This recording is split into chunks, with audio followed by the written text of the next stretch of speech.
In the first hour of June 6, 1944, a small group of American paratroopers from the 508th Parachute Infantry Regiment lay in ambush position along a narrow Norman farm road. Behind the rear wall of a stone chateau they had just captured without knowing whose headquarters it actually was. They had no idea a German staff car was racing toward them through the darkness. They had no idea who was inside it. All they knew was that it was enemy, it was approaching, and their orders were to hold the position at any cost. Inside that car was Lieutenant General Wilhelm Falley, commander of the German 91st Infantry Division, hurrying back from a war game exercise in Rennes after learning, mid-drive, that the invasion he had spent months preparing to repel was no longer a training scenario.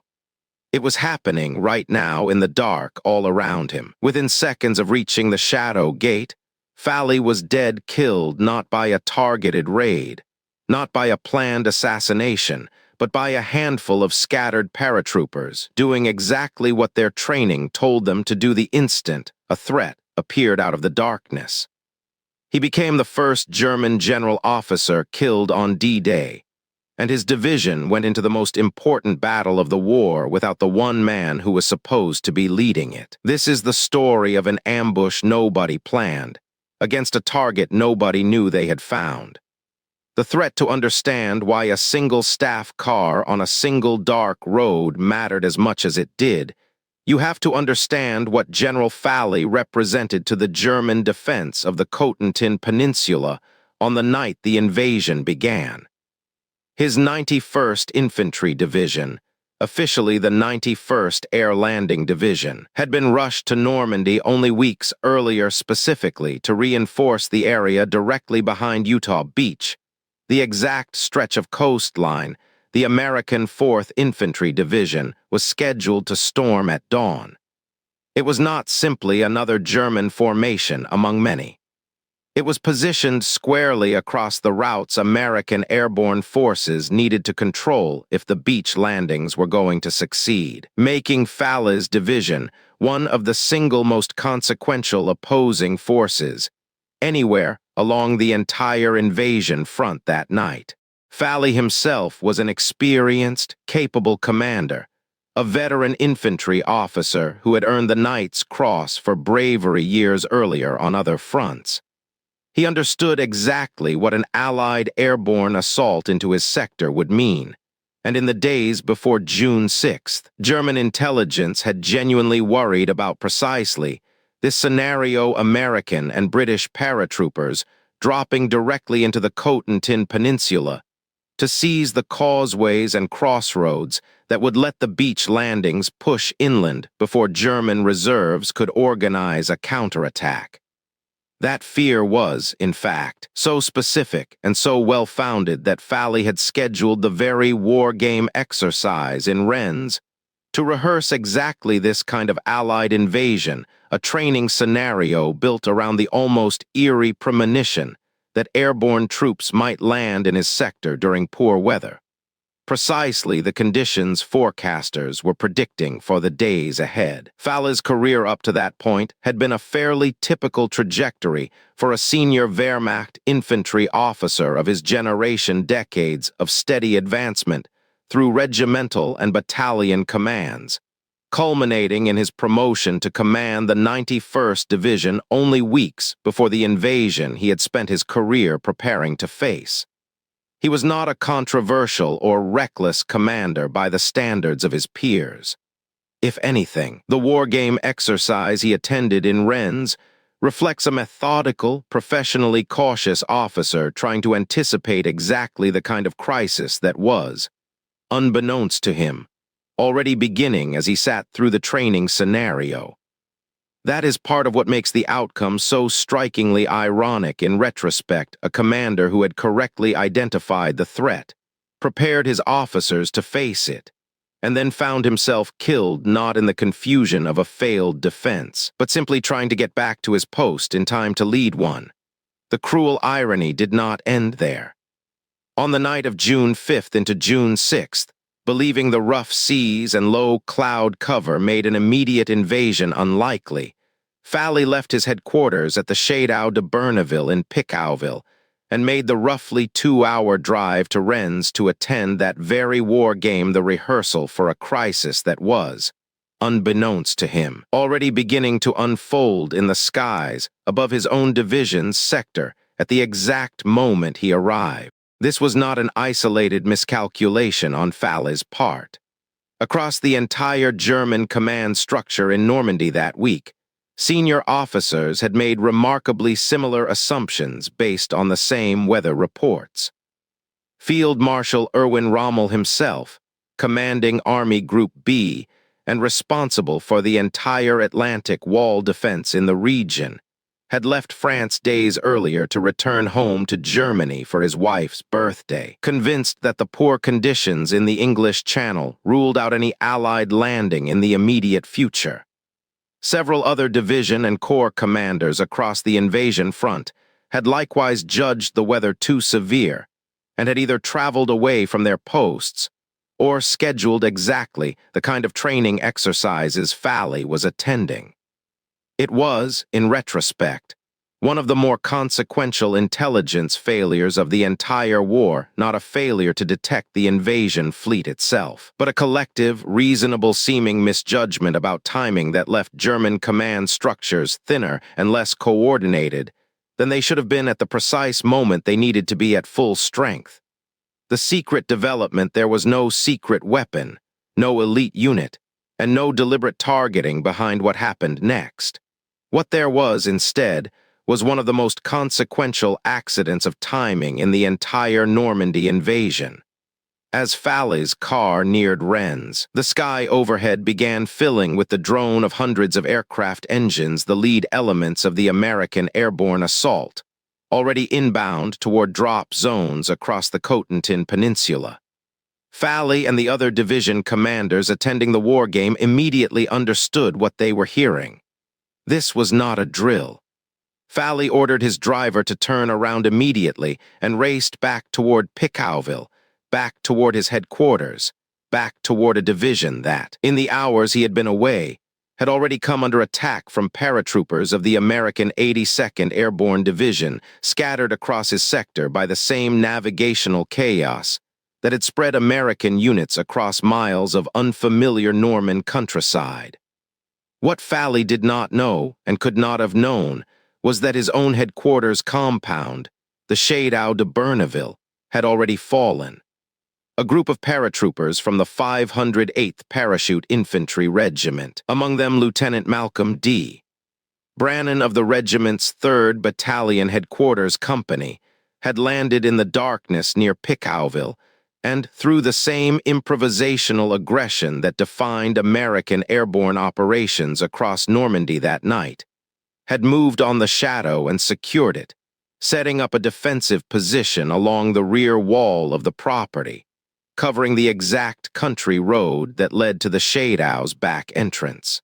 Falley's staff car approached that same road in the pre-dawn darkness, still believing his headquarters was secure, still racing to reach it before the invasion's full weight came down on his division. There was no warning given, no challenge issued, no moment where either side understood who they were actually facing. In the darkness and confusion of a night already saturated with scattered small unit engagements across the entire peninsula, the paratroopers at the wall saw an approaching German vehicle moving fast toward a position they had just fought to secure, and they opened fire. The broader picture across the Cotentin Peninsula that night helps explain why this kind of encounter was, statistically, almost inevitable rather than exceptional. The American airborne drop had gone badly off plan almost from the moment the first aircraft crossed the coastline. High winds, heavy cloud cover, and intense anti-aircraft fire had scattered the 82nd and 101st Airborne Divisions across a vastly wider area than intended, with some sticks landing more than 10 miles from their designated drop zones. Rather than a coordinated assault striking predetermined objectives in sequence, the actual battlefield that German defenders woke up to was a chaotic patchwork of small, isolated American groups appearing seemingly at random across roads, farmhouses, and crossroads throughout the region, each one improvising its own mission based on whatever terrain and threats it happened to encounter. Falley's headquarters, sitting directly in the path of the 508th Parachute Infantry Regiment's scattered drop pattern, was simply one node in that much larger, chaotic web of accidental contact points, and on this particular night, it happened to be the node where a divisional commander's fate intersected with a handful of paratroopers following their standing orders to the letter.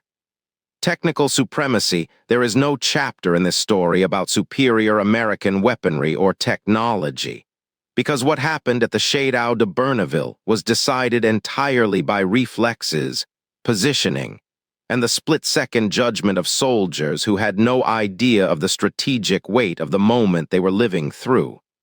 That, in itself, is the story worth examining closely, because it says something important about exactly what American airborne training had built into its soldiers by June of 1944. The paratroopers who ambushed Falley's car were not an elite reconnaissance team assigned to hunt a specific target.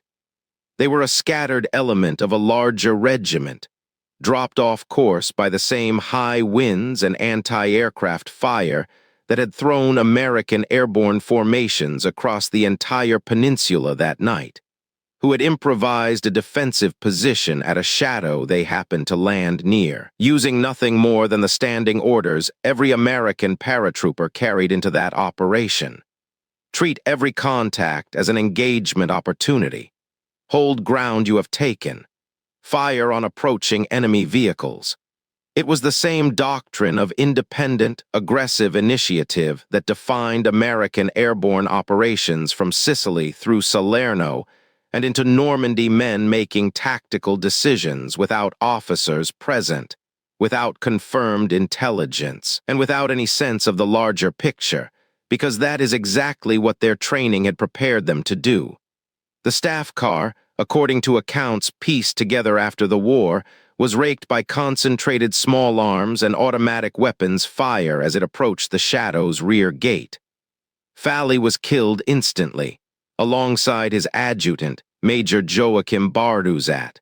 A third occupant, a corporal serving as driver, was wounded but survived. The vehicle came to rest against a wall near the property's entrance, and it was only in the aftermath, searching the wreckage and the uniforms of the dead, that the paratroopers who had fired on it realized exactly who they had killed, not simply an enemy officer, but the general commanding the very division whose sector they had just been dropped into, a discovery that would not be fully confirmed and reported up the American chain of command until well after the fighting on Utah Beach had already begun. There is something worth dwelling on in that gap between action and understanding. For the paratroopers behind that wall, the ambush itself would have felt in the moment like dozens of other small engagements happening simultaneously across the peninsula that night, a threat identified, a decision made in a fraction of a second, fire opened, silence following. It was only afterward, checking the wreckage for intelligence value as standard procedure dictated, that the true significance of what had just happened became clear. That delay between the act and its recognition is itself a small but telling illustration of how disconnected individual small unit actions were, that night, from any larger sense of strategic consequence. The men who fired on Falley's car were not thinking about German division-level command structures or the broader operational picture. They were thinking about the wall in front of them, the road beyond it, and the vehicle approaching too fast to be anything but a threat. The strategic weight of the moment arrived only later, filtered up through intelligence channels, confirmed against captured documents and insignia, before it ever became the story it is remembered as today. The global impact, the consequences for the German 91st Infantry Division were immediate and severe. Falley's death left the division without its commanding general at the exact moment the invasion he had spent weeks preparing to repel was unfolding across his own sector. Command passed temporarily to a subordinate officer, while the division's headquarters worked to re-establish coordination amid a battlefield already saturated with scattered, disorienting reports of paratroopers appearing seemingly everywhere, at once a command vacuum that persisted through some of the most critical hours of the entire invasion. Precisely when a coordinated German counterattack against the vulnerable, still consolidating American beachhead might have mattered most. The 91st Division, already a somewhat improvised formation built around a mix of standard infantry and airborne trained cadre, absorbed devastating losses in the days that followed, losing roughly a third of its total strength within the first 4 days of fighting alone. Falley's death did not, by itself, determine that outcome, but the disruption to command and coordination in those first critical hours, at the exact moment American forces were most vulnerable coming ashore and consolidating their airborne lodgment, was a contributing factor that German staff officers themselves acknowledged in the confused after-action assessments that followed. An American historian studying the 82nd Airborne's actions around Pickeauville later noted precisely what this single, unplanned encounter represented: not a targeted decapitation strike, but proof of exactly how much damage scattered, disorganized American paratroopers could inflict on German command structures simply by being aggressive, present, and willing to fire first in circumstances where a less confident force might have hesitated. It is worth noting what this moment reveals about the broader pattern German commanders were encountering across Normandy that night and in the days that followed. American airborne units, dropped miles from their intended objectives, disorganized and cut off from clear direction, were still managing to disrupt German operations at every level, from cutting communication lines to blocking road junctions to, in this case, eliminating a divisional commander through nothing more than being in the right place with the right training at exactly the wrong moment for the German officer involved. Falley's successor faced an immediate, compounding set of problems that had little to do with the single lost commander and everything to do with the chaotic circumstances his death symbolized. General Major Bernhard Kloster-Kemper assumed temporary command within hours, but spent those critical early days attempting to reassemble accurate reporting from a division whose regiments were already scattered fighting isolated actions against American paratroopers across a dozen separate locations, with communication lines cut, liaison officers missing, and no clear picture of where the actual main American effort was even landing. The 91st Division's own internal accounts, reconstructed after the war, describe a headquarters effectively operating blind for the better part of the invasion's first day, a condition that Falley's sudden absence, arriving at the worst conceivable moment, only compounded further. Historians studying the German response to D-Day have consistently pointed to this kind of command disruption, replicated in various forms across multiple German formations that night, as one of the quieter but genuinely significant factors that prevented a more coordinated, more dangerous German counterattack against the vulnerable early hours of the Allied beachhead. Conclusion: there is no monument built specifically to commemorate the ambush at the chateau de Berneville, and the paratroopers who fired on Falley's car that night did not know in the moment that they had just killed the first German general to die during the Normandy invasion. They knew only that an enemy vehicle was approaching a position they had been ordered to hold, and they did what their training told them to do. That plainness, that almost accidental quality to one of the invasion's more consequential individual events, is precisely what makes it worth telling. It was not a plan. It was not an assassination. It was the predictable result of dropping thousands of aggressively trained American paratroopers into the middle of a German defensive network and trusting them to make the right call, alone, in the dark, without waiting for permission. Wilhelm Falley was buried in the German military cemetery at Orglands, one name among tens of thousands on both sides who did not survive the invasion of Normandy.